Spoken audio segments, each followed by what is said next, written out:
En Berlín, el filósofo acudió a algunas representaciones teatrales y a una sesión del Parlamento, ya que esa ciudad era sede del gobierno prusiano. Así se enteró de que la monarquía seguía dominando su país. Su principal actividad fue reunirse con sus viejos compañeros y conocer el ambiente laboral de Berlín. Asimismo, luchó para que se le devolviese la ciudadanía prusiana, petición que el gobierno le negaría. A mediados de 1861 se entregó a la tarea de terminar su gran proyecto, El Capital. Esta obra había sido concebida a partir de crítica de la economía política. Sin embargo, la situación de Polonia lo distrajo un poco de su empresa. El pueblo polaco se había levantado contra el régimen zarista, aliado de Prusia. Marx planteó hacer un folleto con su amigo Engels, en el cual se denunciaría la represión contra el pueblo polaco, pero de nuevo las dolencias lo postraron en cama. Al recuperarse en agosto de 1863, le visitó una delegación de polacos a quienes prometió ayuda material y moral. Entonces solicitó a Engels que organizara una colecta en Manchester. Todos los obreros debían solidarizarse con los polacos, pues el problema polaco es el problema alemán. Sin una Polonia independiente no habrá una Alemania independiente, unida, afirmaba el filósofo en una hoja que se distribuyó entre los obreros de Inglaterra. La oportunidad para fundar una asociación obrera internacional se encontraba ya muy cerca. Así se demostró en 1864, cuando se llevó a cabo una magna reunión internacional a favor del pueblo polaco. Marx fue invitado a participar ante los representantes obreros de Francia, Inglaterra, Polonia, Italia y de otras naciones que se dieron cita en el St. Martin May, en Londres. Sin embargo, no pronunció un solo discurso durante esa noche, sino que solicitó a Ecarius, un camarada cercano, que hablara en nombre de los alemanes. Esa misma noche se elegiría a Marx como uno de los miembros principales del Consejo. Más adelante el filósofo elaboró los estatutos provisionales que definirían los principios y estructuras de la Asociación Obrera Internacional. Cuando el documento quedó terminado, el Consejo de la Asociación aprobó por unanimidad las propuestas allí incluidas. En la misma sesión, Marx propuso que Friedrich Lessner y Kurt Pfann fuesen miembros del Consejo Central. Marx pudo solventar algunos gastos y cubrir sus deudas gracias a la parte que le había correspondido de la herencia de su madre, recién fallecida. La situación económica mejoró al grado de que pudo trasladarse con su esposa e hijas a una casa ubicada en el oeste de Londres. Pero las numerosas necesidades de la familia devoraron toda la herencia en unos cuantos meses. La situación se agravó debido a que el New York Daily Tribune había dejado de publicar los artículos del jefe del clan. Además, su labor en la asociación obrera consumía gran parte del tiempo, sin obtener por ello remuneración alguna. Así es que la pobreza volvió a la casa del filósofo. Con todo, en diciembre de ese mismo año de 1864, llegaron noticias alentadoras. El periódico Der Sozialdemokrat le daba la oportunidad de colaborar en sus páginas. Marx publicó en él el manifiesto inaugural de la Asociación Obrera, en el cual solicitaba a los alemanes que no respaldaran las decisiones de Bismarck. Apenas iniciado el año de 1865, Marx elaboró un programa para los obreros revolucionarios alemanes. Por desgracia, Schweitzer, fundador del Der Sozialdemokrat, fue desenmascarado como un secuaz de Bismarck. Por lo tanto, Marx tuvo que separarse de aquella publicación. Bismarck, el canciller prusiano, pretendía corromper al filósofo que representaba una seria amenaza para su gobierno.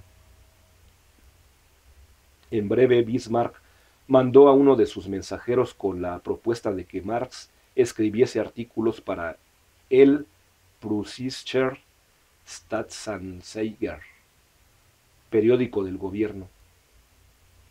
El enviado le comentó al filósofo: quien durante su vida desee trabajar dentro del Estado tendrá que ponerse del lado del gobierno. Marx rechazó la propuesta, convencido de que jamás podría sobornársele. El canciller prusiano no cejaría en su intento. En abril de 1867, cuando Marx hizo una visita a Hannover, un representante del gobierno lo interceptó para informarle que existía el deseo de utilizar sus grandes talentos a favor del gobierno alemán. Marx despreció una vez más el ofrecimiento del mensajero, demostrando que su lealtad al gobierno obrero, al movimiento obrero, era incorruptible. En todos estos acontecimientos, Marx se daba tiempo para escribir la que sería su obra fundamental, El Capital.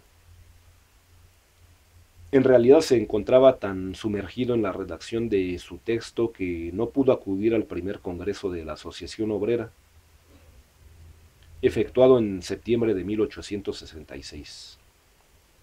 No obstante, elaboró instrucciones muy detalladas para los delegados del Consejo General acerca de los problemas que debían ser discutidos en el evento. Por supuesto, sus ideas fueron aceptadas por el Consejo, que además aprobó sus propuestas sobre las cooperativas y la reducción de la jornada de trabajo a 8 horas, así como respecto a los derechos laborales de las mujeres y los niños. El filósofo puntualizaba asimismo sus ideas acerca del papel de la educación en el nuevo sistema social. Por educación entendamos 3 cosas. Primero, desarrollo intelectual. Segundo, desarrollo físico, tal como se practica en el gimnasio y en los ejercicios militares.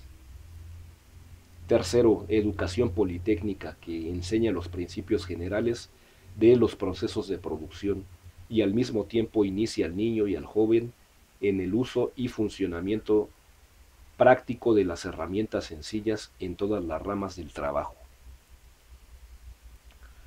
La fusión del trabajo productivo, la educación intelectual, los ejercicios físicos y la educación politécnica elevarán a la clase obrera por encima del nivel de la burocracia y la burguesía. Es evidente por sí mismo que el empleo de todas las personas de los 9 a los 17 años, más el trabajo nocturno para ellas y todas las labores perniciosas para la salud, tiene que ser estrictamente prohibido por la ley. Sin duda, la mayoría de los delegados se identificaron con estas ideas, por lo que acordaron que las propuestas marxistas serían los principios de la Asociación Obrera. La situación política en Alemania en aquel entonces era muy agitada. Bismarck pretendía unificar Alemania por medio de una política de sangre y hierro.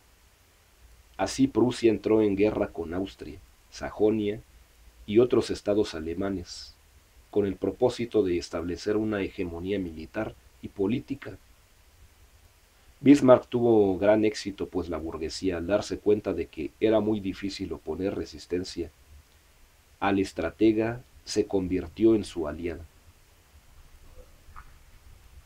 Prusia reunió bajo su dirección a 22 estados y ciudades libres en la Federación Alemana del Norte.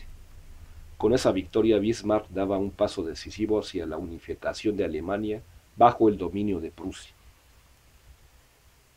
En un intento por contrarrestar a Bismarck, Marx y Engels aconsejaron a los obreros socialistas de Alemania que tuviesen en cuenta al nuevo enemigo y lucharan por una república democrática. Para ello, los trabajadores debían librarse de los burgueses y de otras influencias nefastas.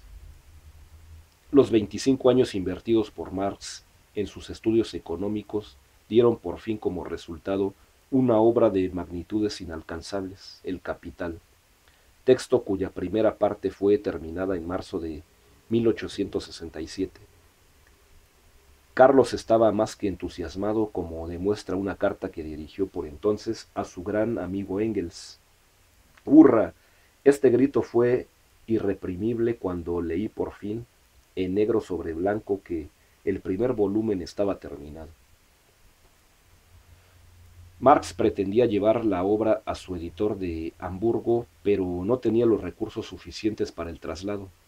Engels lo ayudó como era costumbre y le envió dinero para costear el viaje.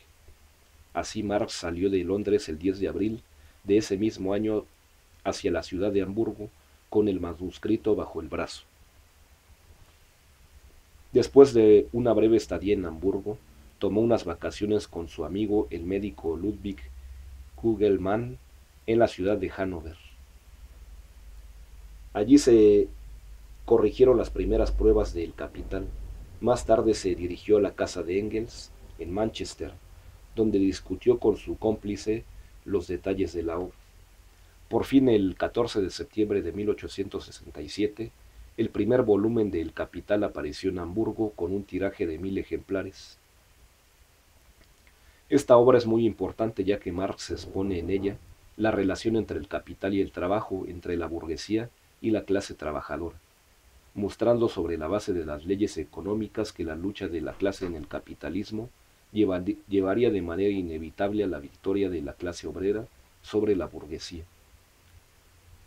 Describía además la fortuna en que había surgido el capital y el proceso que se desarrolló a lo largo de los siglos para que se convirtiera en el tema más importante de la humanidad. En El Capital daba la solución a un eterno problema del capitalismo. El obrero no percibe la justa remuneración por su trabajo, sino que tiene que compartirlo con el capitalista que lo explota. Según la explicación de Engels, Marx resolvía este gran problema de la siguiente manera. La solución es la siguiente: el actual modo de producción capitalista tiene como premisa la existencia de dos clases sociales. Por una parte, los capitalistas que poseen los medios de producción y de sustento, y por otra parte, los proletarios, que como no poseen medios de producción y sustento, solo tienen una mercancía que vender, su fuerza de trabajo. Mercancía que, por lo tanto, no tiene más remedio que vender para poder adquirir los medios de sustento más indispensables. Pero el valor de una mercancía se determina por la cantidad de trabajo socialmente necesario invertido en su producción y también, por lo tanto, en su reproducción. El valor de la fuerza de trabajo de un hombre medio durante un día, un mes, un año, se determina por la cantidad de trabajo plasmada en la cantidad de medios de vida necesarios para el sustento. Supongamos que los medios de vida para un día exigen 6 horas. En este caso, el valor de la fuerza de trabajo durante un día se expresará en una suma de dinero en la que se plasmen también 6 horas de trabajo. Supongamos además que el capitalista, para quien trabaja nuestro obrero, le paga esta suma, es decir, el valor íntegro de su fuerza de trabajo. Ahora bien, si el obrero trabaja 6 horas al día para el capitalista, habrá reembolsado a éste íntegramente su desembolso, 6 horas de trabajo por 6 horas de trabajo. Claro está que de este modo no quedará nada para el capitalista. Por eso éste concibe el problema de modo completamente distinto. Yo, dice él, no he comprado la fuerza de trabajo de este obrero por 6 horas, sino por un día completo. Por consiguiente, hace que el obrero trabaje, según las circunstancias, 8, 10, 12, 14 y más horas, de modo tal que el producto de la séptima, de la octava y de las siguientes horas es el producto de un trabajo no retribuido que por el momento se embolsa el capitalista. Por lo que el obrero al servicio del capitalista no se limita a responder el valor de su fuerza de trabajo que se le paga, sino que además crea una plusvalía que por el momento se apropia el capitalista y que luego se reparte según determinadas leyes económicas entre toda la clase capitalista. Esta plusvalía forma el fondo básico del que emanan la renta del suelo, la ganancia, la acumulación del capital, en una palabra, todas las riquezas consumidas o acumuladas por las clases que no trabajan. De este modo se comprobó que el enriquecimiento de los actuales capitalistas consiste en la apropiación del trabajo ajeno no retribuido, ni más ni menos que el de los esclavistas o el de los señores feudales que explotaban el trabajo de los siervos, y que todas estas formas de explotación solo se diferencian por el distinto modo de apropiarse del trabajo no pagado. Y con esto se quitaba la base de todas esas frases hipócritas de las clases poseedoras, en el sentido de que bajo el orden social vigente reinan el derecho y la justicia, la igualdad de derechos y deberes, y la armonía general de intereses. Y la sociedad burguesa actual se desenmascaraba no menos que las anteriores como una grandiosa institución montada por la explotación de la inmensa mayoría del pueblo por una minoría insignificante y cada vez más reducida. De esta forma, mientras se sostenga el sistema capitalista, los capitalistas intentarán, por medio de la violencia, la corrupción y toda clase de trampas, mantener lo más bajo posible los salarios, en tanto que los obreros lucharán por un salario digno. En el Capital, Marx enseña a toda la clase obrera cómo debe luchar por el mejoramiento de su vida. Demostraba una y otra vez que la explotación solo podía terminarse cuando se eliminase su base, es decir, la propiedad capitalista. En su obra desarrolló además los componentes del comunismo científico, la economía política, el materialismo dialéctico e histórico, la teoría de la revolución socialista y la dictadura del proletariado. Solo faltaba poner estas ideas en práctica para comprobar los resultados. Por ello, Europa sería un excelente campo de pruebas.